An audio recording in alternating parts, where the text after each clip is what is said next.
നമസ്കാരം, മലയാളി വാർത്തയിലേക്ക് സ്വാഗതം. ചെറുവണ്ണൂർ കക്കറമുക്കിൽ ഓടിക്കൊണ്ടിരുന്ന കാറ് കത്തി ഗർഭിണി മരിച്ച സംഭവവുമായി ബന്ധപ്പെട്ട് ദുരൂഹതകൾ ശക്തമാവുകയാണ്. ദുരൂഹതകൾ പിടിമുറുക്കുകയാണ്. ഉത്തരം കിട്ടാത്ത ഒരുപാട് ചോദ്യങ്ങൾ ബാക്കിയാവുന്ന അതിനിടയിൽ നിർണായകമായ മറ്റൊരു വിവരവും കൂടി പുറത്തു വരികയാണ്. അതായത് ഈ തീപിടുത്തത്തിന് കാരണം പെട്രോൾ എന്നാണ് പോലീസിന്റെ നിലവിലെ നിഗമനം. കാറിനുള്ളിൽ പെട്രോൾ ഉണ്ടായിരുന്നു എന്നാണ് പോലീസ് അന്വേഷണത്തിൽ കണ്ടെത്തിയിരിക്കുന്നത്. എങ്ങനെ പെട്രോൾ ഇതിനുള്ളിൽ എത്തിയെന്നത് ചോദ്യം. തീ കത്താൻ ഉപയോഗിച്ച പെട്രോൾ എങ്ങനെ കാറിലെത്തി, ആര് കൊണ്ടുവച്ചു, എന്തിനു കൊണ്ടുവന്നു എന്നതടക്കമുള്ള ചോദ്യങ്ങൾ നിലവിൽ ഉയരുകയാണ്. അന്വേഷണം പോലീസ് തുടങ്ങിക്കഴിഞ്ഞു.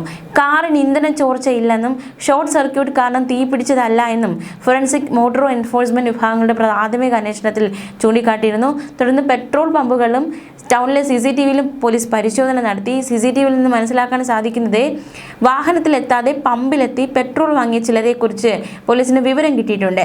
നടുവണ്ണൂർ റോഡിന് സമീപം കന്നാസുമായി പോകുന്ന CCTVയിൽ പതിഞ്ഞ സ്ത്രീയെ തിരിച്ചറിയാനുള്ള ശ്രമത്തിലാണ് അന്വേഷണ സംഘം. നിർണായകമായ CCTV ദൃശ്യങ്ങളാണ് പുറത്തു വരുന്നത്.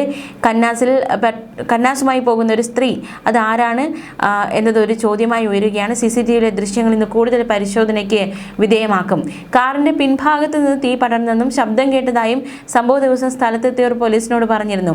AC, radiator, wiring, engine room എന്നിവയ്ക്ക് തകരാറില്ല എന്ന് മോട്ടോർ വാഹന വകുപ്പും വ്യക്തമാക്കിയിരുന്നു. പെട്രോൾ ഏതെങ്കിലും രീതിയിൽ കാറിനുള്ളിൽ സൂക്ഷിച്ചതാണോ എന്ന് കണ്ടെത്താനാണ് പോലീസ് നിലവിൽ അന്വേഷണം നടത്തുന്നത്.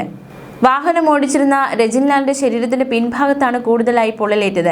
സംഭവ ദിവസം ഉച്ചയ്ക്ക് 12 മുതൽ രാത്രി 7:30 വരെ സോന വാലിയാക്കോടുള്ള മാതൃ സഹോദരിയുടെ വീട്ടിലായിരുന്നു. ഭർത്താവ് രജിൻലാൽ കാറിൽ ഇവിടെ ഇറക്കിയതായും രാത്രി 7:30 വന്ന് തിരികെ കൂട്ടിയെന്നും ബന്ധുവായ യുവതി മൊഴി നൽകിയിട്ടുണ്ട്. അന്ന് വൈകിട്ട് തന്റെ ഒപ്പം പേരാമ്പ്രയിൽ പോയി സാധനങ്ങൾ വാങ്ങിയെന്നും ഫാൻസി ഷോപ്പിലും പലചരക്ക് കടയിലും കയറിയ സമയത്ത് സോന എവിടെ പോയെന്ന് അറിയില്ലെന്നുമാണ് യുവതി നൽകിയ മൊഴി. അപ്പോൾ ഇത്രയും സമയം സോന എവിടെ പോയിരുന്നു എന്ന ചോദ്യം നിലവിൽ ഉയരുന്നുണ്ട്.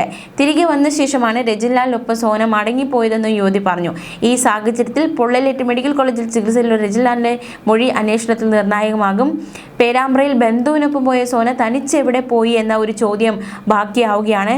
രാത്രി 7:30 ഇളയമ്മയുടെ വീട്ടിൽ നിന്ന് ഇറങ്ങിയ സോനയും രജിനും പിന്നീട് 2 മണിക്കൂറോളം എവിടെ ചെലവഴിച്ചു എന്ന കാര്യത്തിലും ഒരു വ്യക്തതയില്ല. ഇരുവരും എവിടെയായിരുന്നു എന്ന ചോദ്യവും നിലവിൽ ഉയരുകയാണ്. അപകടത്തിൽ 65% പൊള്ളലേറ്റ് രജിൻലാൽ കോഴിക്കോട് ഗവൺമെന്റ് മെഡിക്കൽ കോളേജ് ആശുപത്രിയിൽ ചികിത്സയിലാണ്. തീർച്ചയായിട്ടും രജിന്റെ മൊഴിയും ഈ സംഭവവുമായി ബന്ധപ്പെട്ട് ഏറ്റവും നിർണായകമായി മാറും. എന്തായാലും പോലീസ് നിലവിൽ എത്തിയിരിക്കുന്ന നിഗമനം ഇതൊരു ആസൂത്രിതമായിട്ടുള്ള സംഭവമാണ് എന്നാണ്. അപ്പോൾ കൊലപ്പെടുത്തണമെന്ന് ഉദ്ദേശിച്ചിരുന്നത് ആരെയാണ്? സോനയെ തന്നെ കൊലപ്പെടുത്താനായിരുന്നോ ശ്രമം? അങ്ങനെ ഒരുപാട് ചോദ്യങ്ങൾ ബാക്കിയാവുകയാണ്. മാത്രമല്ല ഇപ്പോൾ ഈ അപകടത്തിൽ മരിച്ച സോനയെ കേന്ദ്രീകരിച്ച് പോലീസ് അന്വേഷണം നടത്തുന്നുണ്ട്. അപകടത്തിന് മുൻപ് ഒരു സ്ത്രീ പെട്രോൾ വാങ്ങിയതിന്റെ തെളിവ് കിട്ടിയെന്നാണ് പോലീസ് വ്യക്തമാക്കുന്നത്. ഇതാരാണെന്ന് സ്ഥിരീകരിക്കാനുള്ള അന്വേഷണത്തിലാണ് പോലീസ്. വാഹനത്തിന്റെ തകരാറല്ല തീപിടുത്തത്തിന് കാരണമെന്ന് പരിശോധനയിൽ വ്യക്തമായിരുന്നു. തീ പടർന്നത് എഞ്ചിനിൽ നിന്നല്ല, മോട്ടോർ വാഹന വകുപ്പിന്റെ പരിശോധനയിൽ ബോധ്യമായിട്ടുണ്ട്. കാറിൽ പെട്രോളുമായി പോകവെയാണ് തീപിടുത്തം ഉണ്ടായിരിക്കുന്നത്. ബന്ധുക്കളടക്കം ആരോപിക്കുന്നുണ്ട് സോനയും രജിൻലാലും തമ്മിൽ പ്രശ്നങ്ങൾ ഉണ്ടായിരുന്നുവെന്ന്. അപകടം നടന്ന ദിവസം സോന ബന്ധുവിന്റെ വീട്ടിലായിരുന്നു. അന്ന് പുറത്തുപോയ സോന എന്തെല്ലാം കാര്യങ്ങൾ ചെയ്തുവെന്ന അതടക്കമുള്ള അന്വേഷണം പുരോഗമിക്കുകയാണ്. അന്ന് വൈകിട്ടാണ് സോനയെ രജിൻലാൽ വന്ന് വിളിച്ചുകൊണ്ടുപോയത്. വീട്ടിലേക്ക് പോകുന്ന വഴിക്ക് അപകടമുണ്ടാകുന്നു. എന്തായാലും രജിന്റെ മൊഴി ഈ സംഭവത്തിൽ ഏറ്റവും നിർണായകമായി മാറും. അതിനുള്ള ശ്രമം പോലീസ് നടത്തുന്നുണ്ട്. കഴിഞ്ഞ ദിവസമാണ് ഈ ഒരു അപകടം ഉണ്ടായിരിക്കുന്നത്. കാർ കത്തിയാണ് അപകടമുണ്ടായത്. സോനയും ഭർത്താവ് രജിൻലാലിന് അപകടം, അതായത് വലിയ രീതിയിലുള്ള പൊള്ളലേൽക്കേണ്ട ICUവിലാണ് രജിൻലാൽ ആയിരിക്കുന്നത്. മാത്രമല്ല സോന സംഭവ സ്ഥലത്ത് തന്നെ മരിക്കുകയുണ്ടായി. അമ്മാവൻ്റെ മൊഴിയടക്കം കഴിഞ്ഞ ദിവസങ്ങളിൽ പുറത്തു വന്നത് സോനയുടെ അമ്മാവൻ്റെ മൊഴി. അവർ തമ്മിൽ ആദ്യം പ്രണയിച്ച് വേർപിരിഞ്ഞവരാണെന്നും വീണ്ടും കൂട്ടിച്ചേർത്ത് വിവാഹം നടത്തുകയായിരുന്നുവെന്നും കുടുംബം പറയുന്നു. സോന ഇരുന്ന സീറ്റിൽ നിന്നും തീ ഉയർന്നത് എങ്ങനെയെന്ന ചോദ്യമാണ് കുടുംബാംഗങ്ങളും ചോദിക്കുന്നത്. അടിമുടി ദുരൂഹതയുണ്ടെന്നും കൊലപാതകമാണെന്ന് 100% ഉറപ്പാണെന്നും ബന്ധുക്കൾ ആരോപിക്കുന്നു. കാറിന്റെ മുൻഭാഗത്തോ പിറകുവശത്തോ ഒന്നും സംഭവിച്ചിട്ടില്ല. അപകട കാരണം ഷോർട്ട് സർക്യൂട്ട് അല്ലെന്നാണ് പ്രാഥമിക നിഗമനം. കാറിനുള്ളിലെ വയറിങ്ങിനും ഇന്ധന ടാങ്കിനും തകരാറുകളില്ലെന്ന് മോട്ടോർ വാഹന വകുപ്പും ഫോറൻസിക് വിദഗ്ധരും നടത്തിയ പരിശോധനയിൽ കണ്ടെത്തിയിട്ടുണ്ട്. തീപിടുത്തമുണ്ടായത് കാറിന്റെ പിന്നിൽ നിന്നാണെന്ന് വ്യക്തമായിട്ടുണ്ട്. തങ്ങളുടെ ആരോപണങ്ങളെല്ലാം ശരിവയ്ക്കുന്ന കാര്യങ്ങളാണ് കണ്ടെത്തിയിരിക്കുന്നതെന്നും വിശദമായ അന്വേഷണം വേണമെന്നും കുടുംബം ആവശ്യപ്പെട്ടു. എന്തായാലും വിശദമായ അന്വേഷണം സംഭവവുമായി ബന്ധപ്പെട്ട് വേണമെന്ന് കുടുംബം ആവശ്യപ്പെടുന്നു.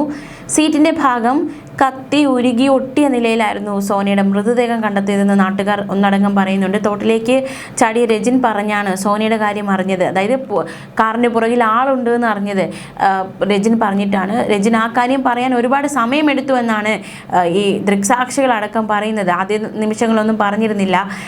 അതായത് കാറിൻ്റെ തീ അണയാറായപ്പോഴാണ് അതിൻ്റെ അകത്ത് ആളുണ്ട് എന്ന കാര്യം പറഞ്ഞത് എന്നതടക്കമുള്ള ഒരു മൊഴിയൊക്കെ ദൃക്സാക്ഷികൾ പറയുന്നുണ്ട്.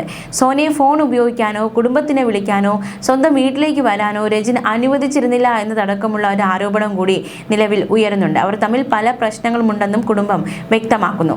സോനയുടെ ഭർത്താവ് രജിലാൽ കോഴിക്കോട് മെഡിക്കൽ കോളേജ് ചികിത്സയിലാണ്. 3 വർഷം മുൻപാണ് രജിലാലും സോനയും വിവാഹിതരായത്. വിദേശത്തായിരുന്ന രജിലാൽ 1 മാസം മുൻപാണ് നാട്ടിലെത്തിയത്. ഇവരുടെ വിവാഹം ഒരു പ്രണയ വിവാഹമായിരുന്നു. ഒരുപാട് പ്രശ്നങ്ങൾ ഉണ്ടായിരുന്ന ഒരു വിവാഹമായിരുന്നു. അതായത് സമൂഹ മാധ്യമങ്ങളിലൂടെ ഇരുവരും പരിചയപ്പെടുന്നു, മാത്രമല്ല പ്രണയത്തിലാകുന്നു, വിവാഹം കഴിക്കാമെന്ന് ഉറപ്പ് നൽകുന്നു. പിന്നാലെ രജിൻലാലിനെ മറ്റൊരു യുവതിയുമായി വിവാഹം ഉറപ്പിക്കുന്നു. ഇതറിഞ്ഞ് സോന ആത്മഹത്യാ ശ്രമം നടത്തി. റെയിൽവേ സ്റ്റേഷനിലെത്തി ആത്മഹത്യ ചെയ്യാൻ ശ്രമിച്ചു. അന്ന് റെയിൽവേ ഉദ്യോഗസ്ഥരാണ് സോനയെ മരണത്തിൽ നിന്ന് രക്ഷിച്ചത്. പിന്നാലെ സോനയെ രജിൻലാലിനെ പോലീസ് സ്റ്റേഷനിൽ എത്തിക്കുന്നു. ഇരുവരുമായി ഒരു സന്ധി ചർച്ച നടക്കുന്നു. ഒരു ഒത്തുതീർപ്പിലെത്തുന്നു. ഇരുവരുടെയും വിവാഹം രജിസ്റ്റർ ചെയ്യുന്നു. 3 വർഷത്തെ പ്രണയത്തിന് ശേഷമാണ് ഇരുവരും വിവാഹിതരായത്. രജിസ്റ്റർ വിവാഹമാണ് നടന്നത്. ഇരുവരും പ്രണയിക്കുമ്പോൾ തന്നെ രജിൻ ഗൾഫിലേക്ക് ജോലി തേടി പോവുകയായിരുന്നു. ഇതിനിടെ മറ്റൊരു യുവതിയുമായി വിവാഹം ഉറപ്പിക്കുകയായിരുന്നു. എന്തായാലും ഒരുപാട് ദുരൂഹതകൾ ഉയരുന്നു. മാത്രമല്ല ഫോൺ ഉപയോഗിക്കാനോ വീട്ടുകാരുമായി ബന്ധപ്പെടാനോ ഈ സോനയെ രജിൻ അനുവദിച്ചില്ല എന്നതടക്കമുള്ള ഗുരുതര ആരോപണം സോനയുടെ കുടുംബത്തിൻ്റെ ഭാഗത്തു നിന്നുണ്ടാകുന്നു. അപ്പോൾ എന്താണ് സംഭവിച്ചത്? അങ്ങനെ ആകെ മൊത്തം വല്ലാത്തൊരു കുരുക്കായി കേസ് മാറുകയാണ്. എന്തായാലും അന്വേഷണം പുരോഗമിക്കുകയാണ്. പോലീസ് അന്വേഷണത്തിലൂടെ യഥാർത്ഥ വിവരങ്ങൾ കണ്ടെത്തുകയും കൂടുതൽ വിവരങ്ങൾ സംഭവവുമായി ബന്ധപ്പെട്ട് വരും മണിക്കൂറുകളിൽ പുറത്തു വരികയും ചെയ്യും. എന്താണ് സംഭവിച്ചത്? ആസൂത്രിത കൊലപാതകമാണ് എന്നതിൻ്റെ സൂചനകൾ നിലവിൽ കിട്ടുകയാണ്. അത്തരത്തിൽ ആരാണ് ഇത്തരത്തിലൊരു കൊലപാതകം നടത്താൻ ശ്രമിച്ചത്, അല്ലെങ്കിൽ എന്തിനായിരുന്നു അവർ ഈ കൊലപാതകം ചെയ്തത് എന്നതടക്കമുള്ള ചോദ്യങ്ങൾ ഉയർന്നു. വരും മണിക്കൂറിൽ കൃത്യമായ ഉത്തരം കിട്ടുമെന്ന് തന്നെയാണ് കരുതുന്നത്. ന്യൂസ് ഡെസ്ക് മലയാളി വാർത്ത.